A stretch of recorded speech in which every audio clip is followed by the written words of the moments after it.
Genesis again, it's been a little while. Genesis 21, picking up where we left off. And we are nearing the end of the Abraham story, and we're nearing halfway point. It's only been like 3 years.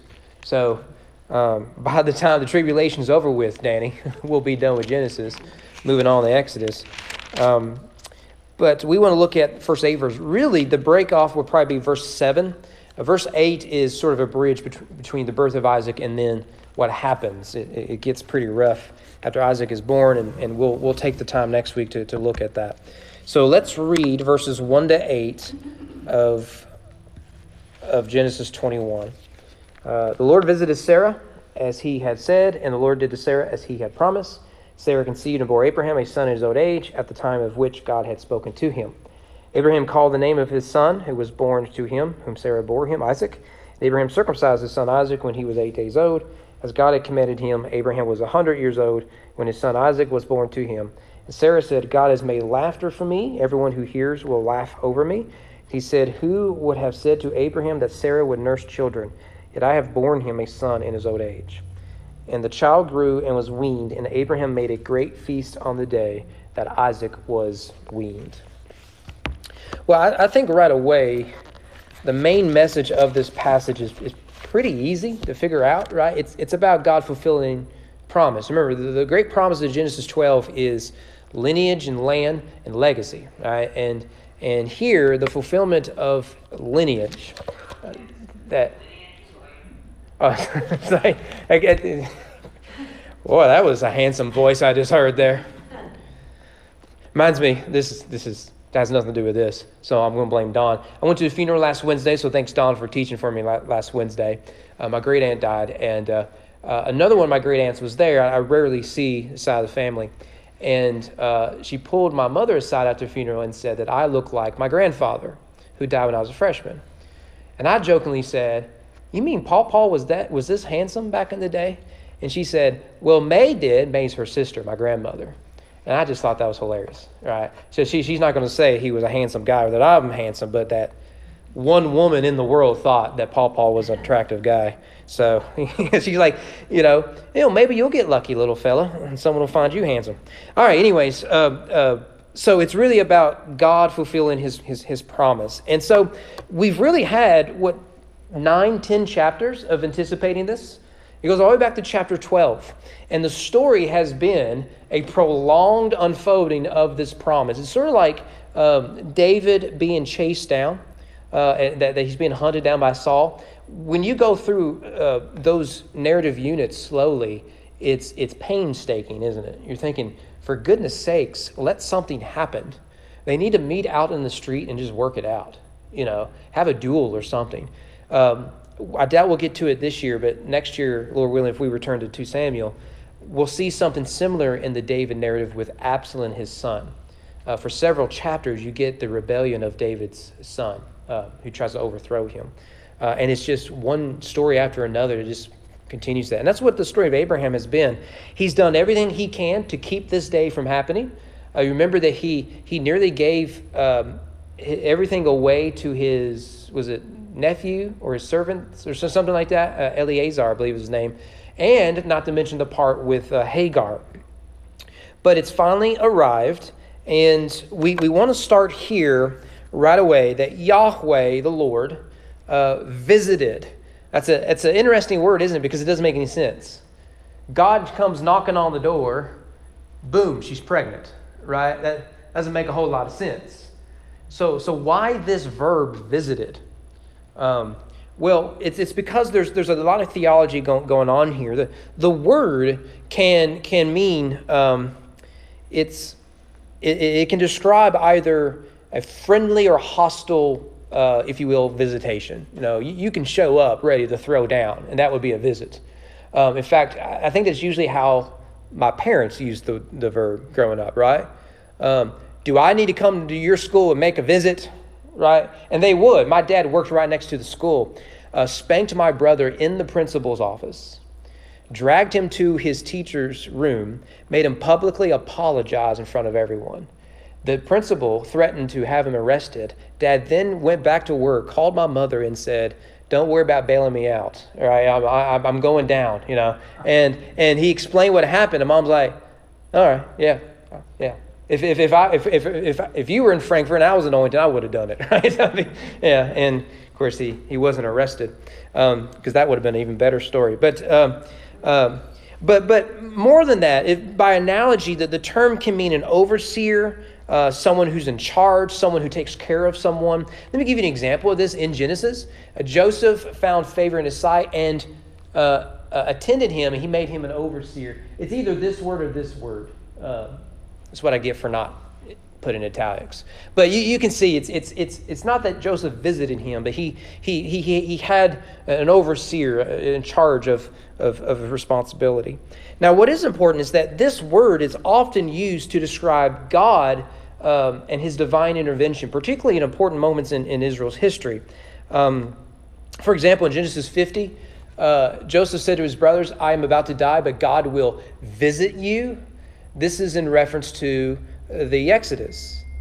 And so Genesis ends with anticipation that Israel will come out of Egypt to the promised land in fulfillment of Abraham. But it's going to take a lot of work. God is going to do something incredible. And the verb is the same one used to describe God bringing conception to Sarah. God is going to visit. And so when you turn to the Exodus story, you see the same thing. Go and gather the elders of Israel together. Say to them, the Lord, the God of your fathers, Abraham, Isaac, Jacob, has appeared to me. Right? That word appeared is the word visited here. Same word.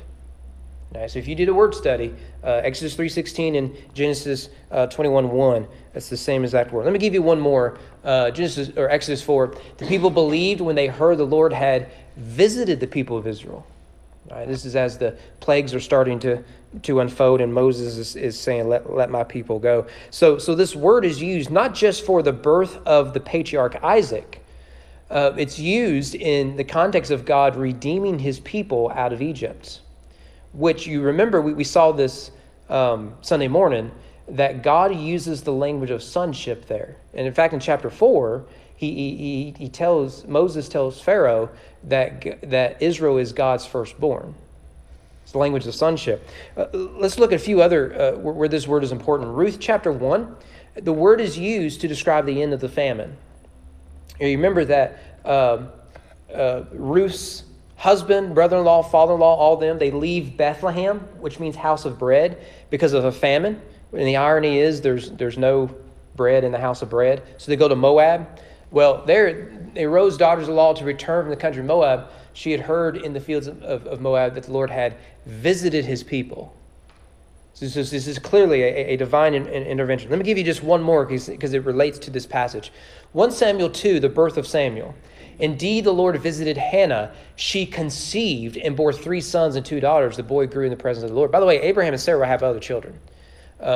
Abraham in particular. We'll cross that bridge. But you see here that God gives the gift of life. It may be at a corporate level with Israel. It may be through food and providing for that. Or conception. Hannah was infertile, and God visits her, blesses her. This is a word about divine intervention. But we should also pause and consider the implication of this. God visited Sarah. God visited Israel. God visited Hannah. God visited the Bethlehemites. And later he will visit Moses, and he'll visit Israel in their slavery. Now, that probably isn't new news to you and me, because we have a thing called the New Testament, where God visited his people. He came down and dwelt among us. But you can see that this is setting the stage for a pattern that we take for granted in the New Testament. God coming down and doing mighty works. So remember that, and we may look at it later if we have time. The story of the birth of Jesus, the conception of Mary, and the conception of John the Baptist are purposely written to mirror the conception of Isaac here. So just as God comes down to visit Mary in the form of an angel, the language is very similar to God visiting Sarah here. That's not an accident. In fact, notice how weird verse 1 is. For you grammar Nazis out there. The Lord visited Sarah as he had said. The Lord did it to Sarah as he had promised. Sarah conceived and bore Abraham a son in his old age at the time at which God had spoken to him. You see repetition there? It's as he had said, as he had spoken, that which he had spoken of, right? It's 3 times the same thing is said.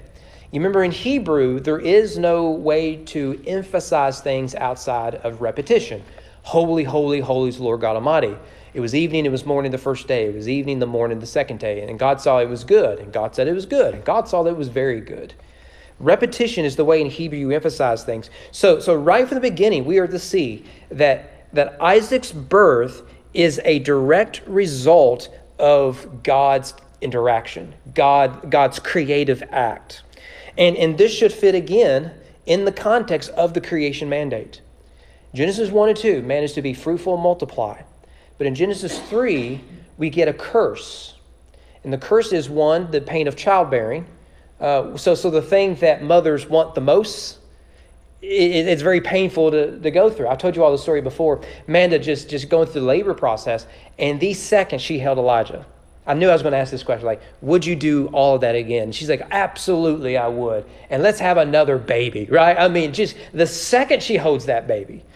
But 2 seconds before that, right? she had a knife yielding it at me, just, trying to get me. And so we see this pull between the command to be fruitful and multiply, yet we live in a cursed earth where childbearing is painful and the reality of infertility. And infertility isn't against those who are unrighteous. Sarah isn't infertile because she's not a godly woman. Neither is that true for Hannah or Elizabeth or Samson's parents or any of them. That's not it at all. But what we do get in the Bible is that when we encounter an infertile couple and a child is born to them, it is clear God is doing something unique. And this is really the first clear example we get of this, Isaac. Later, it'll be, remember Joseph.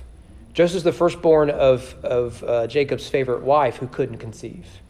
What about Moses? It kind of works here in that Moses was preserved through water, so similar story of Noah. Samson, we've referenced Samuel. John the Baptizer, infertile parents. Jesus, I think Jesus counts because I think Mary and Joseph were infertile by the fact they had never been together. I went to public school and I was told that abstinence doesn't work, but I'm guessing that it works usually, okay? That is a joke. There's going to be that one person. Your preacher said. So infertility is a sad reality, and yet here God gives life. But the emphasis is for us to see that God fulfills his promises and is the sole creator. Notice here, it does not say Abraham knew his wife and she conceived. It doesn't say that. I have no doubt that Abraham did know his wife, and that may have been the means by which she conceived. But the narrator doesn't want to emphasize that.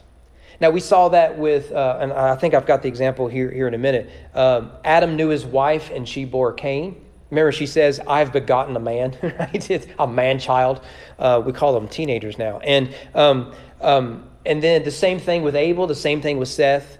Cain knew his wife and begot Enoch. And we see it throughout. Noah, the same way. But when it comes to the birth of Isaac, it doesn't say Abraham knew his wife. Because the narrator wants you to see, at least in the narrative, that Isaac is created ex nihilo. That is, he's created out of nothing to mirror the story of creation. I'm not saying he was created that way. I'm saying that in the narrative, we are to see that just as God spoke light into existence, so too he creates Isaac. That is a closed womb. That is a husband and wife who cannot conceive. The only way they will conceive is if God creates out of nothing. He turns water into wine, if you will, which is actually the whole point of that story. So, thus her pregnancy is a sovereign gift of God. And it's easy to connect this to the New Testament, isn't it? The virgin birth, you can apply that to salvation. It's how salvation works. It is solely a sovereign gift of God. Let me give you 2 examples in the New Testament. Behold your relative Elizabeth in her old age. By the way, notice there, old age is emphasized 2 or 3 times in these first 8 verses. It reminds us, remember, Abraham is in his old age, and Sarah bore Abraham a child in his old age. And she says, who would have thought Sarah would be nursing a child in her old age? And so when we learn about Elizabeth, the emphasis is in her old age she's having children. That's not an accident. Luke knows his Bible. She's conceived a son, and this is the 6th month, called barren. For nothing will be impossible with God, right? That's the message of the birth of John the Baptist. Nothing is impossible with God. So what is the message of John the Baptist? Nothing is impossible. Not just regarding conception, but regarding salvation. How do I know this?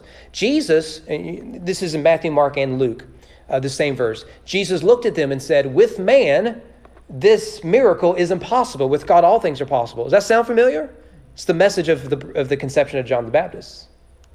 So you see the connection between conception with Isaac and John the Baptist and Samson and all them, and salvation. The God who can open wounds opens hearts. Right? We are to see this connection throughout the Bible. And we've already said there in verse 2, in his old age, in case you forgot, this is a genuine miracle. The same miracle that opened the wombs of Sarah and Elizabeth and Hannah is the same miracle that opened the womb of Mary. Right? They cannot conceive. Abraham is 100 years old. Can you imagine? See, it's never too late to try new things. See, so some of you, Danny, it's not too late for you to be a Louisville fan. That's what I'm really trying to say here. Not too late. Not too late. I see Susie still hasn't done the laundry like I asked. You were decked out in UK Blue Monday. Going to have to. I'll call Bryn. She's going to have to. It's awful. All right, so verse 3, we get Isaac is named. Abraham called the name of his son who was born to him. By the way, you see the unnecessary words there? Right, we already know they've had a son. It reminds me, we really got to move. Yesterday at BTB, Amanda was talking to the person that leads it. And I come out through the doors, and Amanda points to me and says, well, there he is, ask him. And she asked me a question, and I gave the answer to that question. Right, men? You understand this, right? So they're asked, where are you going? I answered that question. We are going to X. What she really wanted to know is, why are you going to X? And what do you hope to accomplish there? Something like that. She wants details. What I said was, we're going to X. And then we stood there in this awkward silence, right? Because you women like to chat, and we men don't like to chat. And so we made a whole joke about, they were just going and going and going and going. So everything I told her, my wife had already explained in about 40 more words, right? Well, when you see that in the Bible, it's not because the writer is chatty. It's because the writer, again, is wanting to emphasize things. In case you forgot, Abraham has had a son, right? This is a climactic moment in the story of Abraham. And you notice his name is Isaac. Now, Isaac... this is not the first time his name's given. Now, of the patriarchs, Abraham, Isaac, and Jacob. Isaac is the only one whom God does not change his name. Abram goes to Abraham. Jacob becomes Israel. Joseph gets a name change when he goes to Egypt, but that's not because God gave him that name. Isaac doesn't get a name change. Why? Because God named Isaac. You remember what the name means? It means laughter, right? And so we can go all the way back to chapter 17. God said, no, but Sarah, your wife, shall bear a son. You shall call his name Isaac. And you remember the context of this. Sarah laughs at the thought that she's going to have a baby. So God says, okay, we'll name him Laughter. All right. And so that's where it comes from. Same thing in verse 21. I will establish my covenant with Isaac, whom Sarah will bear to you at this time next year. And it's been less than a year. He was 99 there. He's 100 years here. Now, there's a triple meaning with this name that I think is worth highlighting. The first is he's named Laughter because both Abraham and Sarah laughed at the notion that Isaac was to be born, or that they were to have a son. So here it is, 17:17. Abraham, notice this, Abraham first fell on his face and laughed. He said, I'm too old for this. No. Sarah laughed to herself. She said, I'm too old for this. So both of them laugh at this promise of God. And so God says, okay, if you think it's funny, name him Laughter. Now, you notice also in verse 6, if you skip down, there's another reason why he's named Laughter. Sarah said, God has made laughter for me. Everyone who hears will laugh over me. Now, why use the word laugh there? What is she really saying? When people hear I had a baby, they will rejoice. But it purposely emphasizes laughter. They will laugh over me. They will laugh with me. They will rejoice and say, we can't believe what God has done. Isn't he awesome? But it wants to use the word laugh. So there's two reasons. One, to laugh at them, right? Man, we were such foolish kids when we were 87. You remember that? We were laughing, And so when they say Isaac, it's a reminder never to doubt the promises of God. But also it is for the community to rejoice over the birth of this promised son. So together we laugh, we rejoice. There's a third reason. Actually, before we get there, bookmark this. Turn to Ruth 4. I think I can illustrate this. Ruth 4. Joshua judges Ruth. That's a sentence. And a Newsboy song.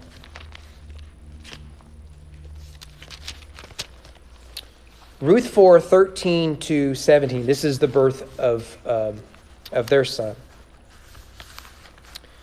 So Boaz took Ruth. She became his wife. He went to her, and the Lord gave her conception. She bore a son. Then the women said to Naomi, Blessed be the Lord who has not left you this day without a redeemer, and may his name be renowned in Israel. He shall be to you a store of life, a nursery of your old age, for your daughter-in-law who loves you, who is more to you than 7 sons, has given birth to him. Then Naomi took the child, laid him on her lap, and became his nurse. And the women of the neighborhood gave him a name, saying, A son has been born to Naomi. They called him Obed. He was the father of Jesse, father of David. Now, there's something odd here, isn't it? Naomi didn't give birth to this child, and she's the center of attention. Isn't that weird? I mean, come on, moms. Come on. It's just between us girls. Your first child and your mother-in-law gets all the attention. It's something's off about it. That ain't gonna fly. I can tell you that right now. Excuse me. First pictures are with me. Okay, right? But what is it that you see here? Naomi changed her name to Mara in Ruth 1, name meaning bitter. The birth of a child now is a corporate event of celebration and rejoicing. It's laughter. So you get the same thing going here. Now, Naomi's been the main character from the beginning to end. And so the birth of Obed is a great promise of restoration and redemption. Same thing, though. Right? The birth of a child is a cause of celebration, unless you live in a major city of the United States of America. But for the rest of us, it is a cause of celebration. One other reason why he is named Laughter, it's at the beginning of verse 6. Sarah said, God has made laughter for me. Now, that on one end means she's happy now. She's got a baby, right? I mean, look, every husband can say, the woman I married prior to having kids is not the same woman I married the second she knew she was pregnant, right? I mean, it is two very different women. I will still remember working on homework in our little 2-bedroom apartment. The kitchen was the size of this podium. And literally all of our utensils, cooking and eating utensils, were in one little drawer. So when you put your hand in, right, you didn't know if you were going to grab the steak knife with the razor edge, and lose that arm, or if you're going to grab a spoon, right? You just didn't know. But you were living on a prayer and singing Bon Jovi while you're doing it. I mean, it was a small place. I remember I'm just minding my own business and working on homework, and Amanda comes up. You know how small she is, and she comes up. She goes, "You think you can tell I'm pregnant yet?" Every day she's doing this, just looking in the mirror. Like, you would have never have done that when we were dating. Never. Right? So here's the laughter. But the real thing when you see here is that in the end, God is the one getting the last laugh. God is the one laughing here. You thought I couldn't do it, but look there, you have had a baby. Well, in verse 4, is the circumcision. Abraham circumcised his son Isaac when he was 8 days old, as God had commanded him. Circumcision here is not the first time it shows up in Genesis. That goes back to chapter 17, as we'll see. But Isaac is the first child at 8 days old that is circumcised in the Bible. Ishmael was about 13 years old, because Abraham did it as an adult, and then everyone in his household. Now, this is an essential ritualistic act in the Old Testament. And it starts with Abraham. It starts in chapter 17. Remember, it was a sign of the covenant. This is my covenant which you shall keep between me, you, and your offspring. Now, we'll get to this in a minute. Notice there, God says, do it to your offspring, and his wife isn't pregnant. Right? It is a big part of the story we talked about in chapter 17. So he who is 8 days old. So when Jesus goes to get circumcised in Luke 2, he is 8 days old. All right? This is a central ritual in Jewish religion to this day. Now, 21st century American evangelicals find this to be one of the weirdest things about the Bible. I know you can't say that out loud because you'll be judged by the other Christians. But let's be honest, this is a weird act. It is odd to us. I want to go back to some of the things we said about chapter 17, but I don't think it's an accident that the act is associated with reproduction. Right, as being cut is related to reproduction. And remember that the seed and the serpent narrative, so blood is spilt in relation to reproduction. I don't think that's an accident. But let me give just a few thoughts about circumcision. These are old. We're not going to look at all the ones that we did in chapter 17. We went on a whole rant about baptism, and particularly infant baptism. We won't do that. First of all, notice this is an act of faith. We've already talked about this. Abraham promises to circumcise his offspring, seed. Same word, Genesis 3:15, even though his wife isn't pregnant. So it's an act of faith, right? So when circumcising your son, you are saying in the Jewish religion, his son will do the same. It's an act of faith that God will give life to his people. It's a sign, right? And so you get in 17:11, you shall be circumcised in the flesh of your foreskin. It shall be a sign of the covenant between me and you.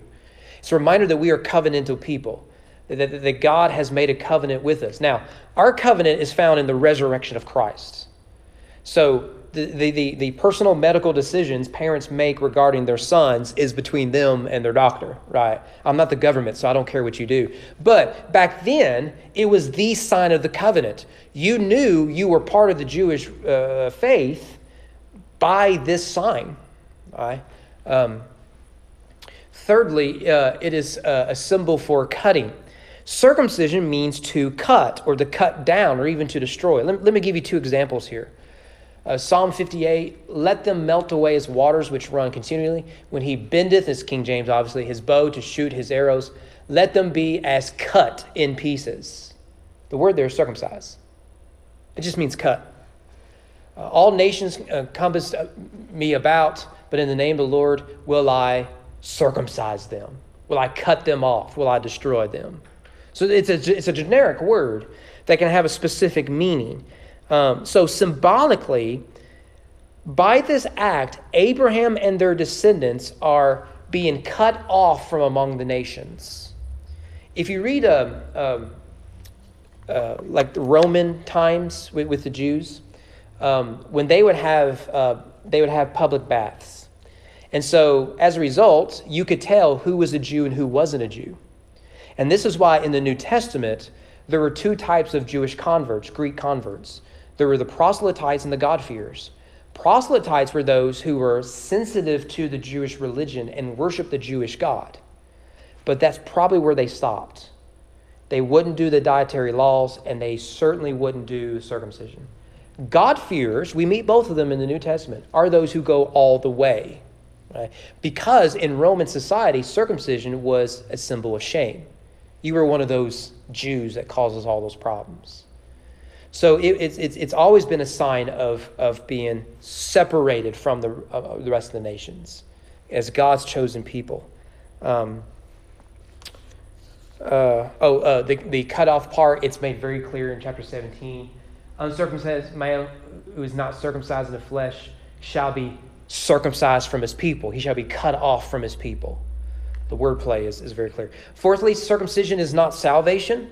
Abraham had already been declared righteous by the time circumcision is brought in. This is Paul's point in Romans 4. We looked back at it when we were in chapter 7. But Paul makes a big deal of this. God declares Abraham righteous because he believed, not because he was circumcised. So circumcision is a picture of grace, not the means of grace. And the way to illustrate this is the wedding ring, right? The wedding ring did not make me love my wife. It is a symbol of my love for my wife and my exclusive love for my wife. So, putting a ring on your finger doesn't mean necessarily that now you can love someone, right? No, the love comes first. So too, grace precedes these things. Now, this, of course, creates a problem in the New Testament. In Acts 15, the Judaizers insist the Greeks must be circumcised. And so they have a whole debate about that. But the Bible is pretty clear. There's a lot of people who are circumcised who are still lost. And there's a lot of people who weren't circumcised who were saved. All right, so it doesn't save. I think, so just two more. Fifthly, circumcision is a matter of the heart. This is a major theme in the Bible, Jeremiah 4. Circumcise yourselves to the Lord. Remove the foreskin of your hearts, O men of Judah, inhabitants of Jerusalem, lest my wrath go forth like fire and burn with none to quench it. Right, so to circumcise your hearts is to cut off the evil of your heart and of your deeds. Right, but he uses that picture of circumcision, the cutting off. You've probably heard me say, you need to crucify that. It's the same sort of thing, right? Because we don't do circumcision. We look at the cross. This is used in the New Testament. No one who is a Jew is merely one outwardly, nor is circumcision outward and physical, but it's inwardly. Neither circumcision counts for anything nor uncircumcision.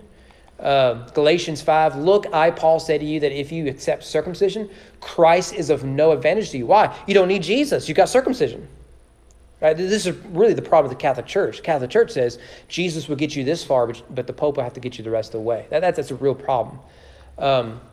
Galatians 6, neither circumcision counts for anything nor uncircumcision, but a new creation, a circumcised heart. Philippians 3, we are the circumcision who worship God by Spirit to the glory of Christ and not the flesh. Colossians 2, in him also you are circumcised with a circumcision made without hands by putting off the body. All right? So real circumcision is a matter of the heart, not of the flesh. Finally, circumcision points us to the gospel. Think about it. Instead of circumcision, God could have ordered everyone get a tattoo, which would have been very common in the ancient world. Right? I mean, this is actually why tattoos in Leviticus are condemned. And my father can't seem to understand that. He thinks any tattoo, it's the mark of the beast, right? Is it, Dad? I get it. There's a whole context there, right? It is gross and it is bloody, and I think that is the point of circumcision. Because only by this gross, bloody symbol can one be drawn into covenant with God. Look at Colossians 2:11. In him, we just read this, you were circumcised with a circumcision made without hands, by putting off the body of the flesh, by the circumcision of Christ. Meaning that in Christ, you have been circumcised in the circumcision of Christ. So on the cross, Jesus experienced the curse of the covenant. And the curse of the covenant is to be cut off. Jesus becomes cut off so that we can be grafted in. He is circumcised so that we can be brought into the covenants. All right, well, notice there, verse 7, who would have said, Sarah says, to Abraham that Sarah would nurse children, right? You can see the smile on her face, right? She's just overwhelmed with joy. She's not only conceived, but she has given birth. This is a question of astonishment. She recognizes this is a genuine miracle. And remember, in the narrative, it does not say Abraham knew his wife. Now, again, I think he did, okay? But the narrator doesn't want to emphasize that. And let me also add, this illustrates the ancient Near Eastern world we're not easily prone to believe in miracles. This is chronological snobbery on our part. We think, well, we are enlightened. We know miracles can happen. And we read of miracles in the old world, and we think, see, they would believe anything. But what is Sarah saying here? This does not happen. They weren't ignorant. They knew that men who are 100 years old and women who are pushing 100 herself don't have children. Right? You don't need a degree from Harvard in order to understand that. So she's amazed. Look, I've given birth. You can run all the tests you can, but I can tell you that is not natural. This is a gift of God. In fact, I think I can prove that to you. There's a word there I would have never have noticed had it not been for commentators who understand Hebrew a million times better than I do. Notice the language, she said. Now, how many times do you think the word said is in the Old Testament? 10 million? Give or take 10, right? And in fact, if the program I use, they'll give you like 100 options on the first page, and then you have to go to the next. So if you take the word said, you barely get out of like chapter 9 or 10 of Genesis, right? It's just, the word said is used all the time in narrative, obviously. But not this word said. This is not the same word as Bob said to Tim, let's go outside and play baseball. It's not the same Hebrew word. It's a very unique Hebrew word. It's only used roughly a handful of times. And it's almost always used in the context of poetry or proverbs, except for one place, and it's right here. This is the only time this word said, this way of saying the word said, is used in narrative. Let me see if I can prove it to you. Job 8. How long will you say these things? Just Job 8 is poetry. That's not the same word as said. It's a different Hebrew word. It's translated the same in English, but it's a different Hebrew word. Job 33, again, more poetry. My words declare the uprightness of my heart, and what my lips know, they speak. Sincerely. Psalm 106, who can utter the mighty deeds of the Lord or declare all of his praise? It's the word said, but it's not the same one typically used in narrative. Now, why is this important? I do think scholars might be right in that if this word, and there's like one or two examples in Proverbs, maybe just one, so it's not used very often in the Old Testament. This word is almost always in the context of poetry, which suggests what Sarah does holding her baby, she writes a song. And it's a song about the promises of God. Now, moms, does that make sense? My wife suddenly became a songwriter when she became a mother. In fact, her and Evangel, I believe, for years, every night, had this routine that was ridiculous. Like when I was growing up, Dad would come in, he'd kiss us on the head, he'd rub our heads, go to bed, and he'd walk out and turn the light off, and that was it. Mom would come in, kiss us on the heads, say goodnight, kids, and walk out the door. And in 30 seconds, time to go to bed. That was our routine. Amanda, on the other hand, I don't know how her parents did it. They had a song, right? And they wrote this song, and the two of them would sing this song, and they would snuggle and rock and do all this sort of stuff. It's like a 20, 30-minute routine. I mean, it's just, you want to know how I finished seminary? I did it by waiting for my wife to come to bed. Right? I mean, it's just crazy. And well, moms, that makes sense, doesn't it? It makes complete sense that she would write this song. Now notice there, the consonants for the word said here. Remember, in Hebrew, there's no vowels, right? Which makes things a lot of fun and a pain for Hebrew students. There's no vowels. We added vowels later. They're little symbols. They look like little T's and dots and all this. So it's great for if you can read Braille. But there's no vowels, only consonants. The consonants of this word said is the same consonants for the word circumcise. That blow your mind? Think about it. Abraham circumcises with a knife because of the promises and the covenant of God. Sarah circumcises with a song because of the promises of God. Because to circumcise a son is not to say God has blessed me with a child, but he will bless my son with a child. It's an act of faith. And what is she's saying? Who would have believed? She's singing this. Who would have believed that Sarah would nurse a child? That's good stuff. That gets me excited. I have borne him a son. Now, again, that's weird language, isn't it?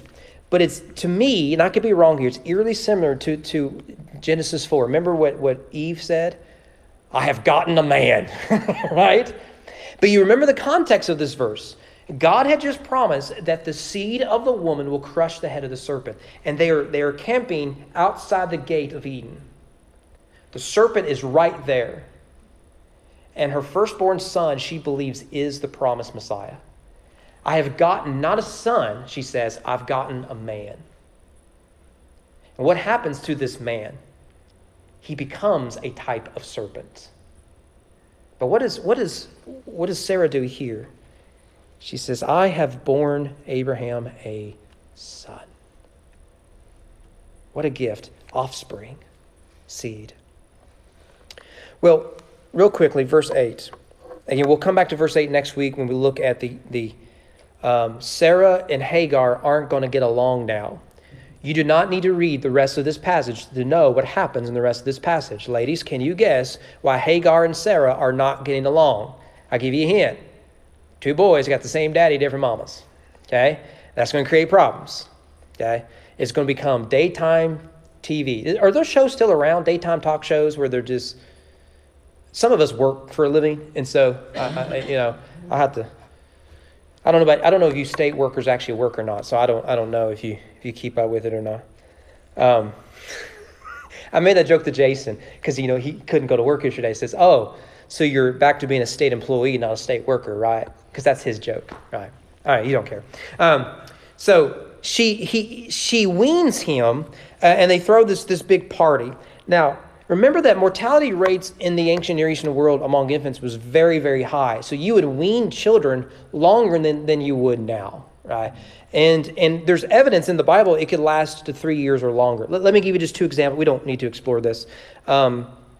Samuel is weaned for 3 years more. Notice they bring a 3-year-old bull. The presumption there is that the bull was born when Samuel was. This is 2 Maccabees. This is not in your Bible. Stop looking for it, and it doesn't belong in your Bible. If you're a Catholic here, we'd love to have you here. Let me tell you about the finished work of Christ upon the cross, but we need to cut out a few books of your Bible, okay? 2 Maccabees is part of the Apocrypha. So I'm quoting it to give you a historical document here. But you'll notice there, my womb for 9 months and nursed you for 3 years. Right, and the reason is again likely because of mortality rates. Mothers become very protective. Right now, some of you all know of mothers who gave birth during COVID. Were they more protective or less protective of their infant child during COVID? More, as they should be. Right, I'm telling you, if we had a child during COVID, I would have preached through a screen, and I probably still would have to do it. Right. Yeah, my baby ain't going to get hurt, Amanda would say, right? And she would be wrong in doing that. But you notice here that we have birthdays because we sort of take surviving infancy for granted. They have a celebration for surviving nursing. And so he's roughly 3, give or take, and they celebrate. But notice the language there, verse 8. The child grew. Does anyone have a different word there for grew? I suspect you don't, but maybe one will get it right. The child grew. Everyone's got grew? The word there is great. It's the same word used later in the verse. The child became great, and Abraham threw a great feast. It's the same word. It's repetition in the Hebrew. Why? To emphasize God has kept his promise, and the child is growing, and God will keep his promise. Remember that, because in the next chapter, God gives Abraham the order, grab a knife, take your son to the top of a mountain, and run the knife through his heart. Isaac was great, and Abraham threw him a great celebration. All right? But we translated grew because that's better English, and that's the idea. But you can see there's a subtleness there in the Hebrew that's quite good. All right. So again, what is the gospel connection? We mentioned earlier, it is the connection between the unique sovereign work in conception as a picture of the unique sovereign work of Christ upon the cross. The God who gives life to the infertile is the God who gives life to the cold-hearted and the sinner. That's the gospel connection. And we've seen that. All right. Anything we've missed? Danny, is there anything we're missing? All right. It's good stuff. Good stuff. Isaac's born. Finally, we've reached it.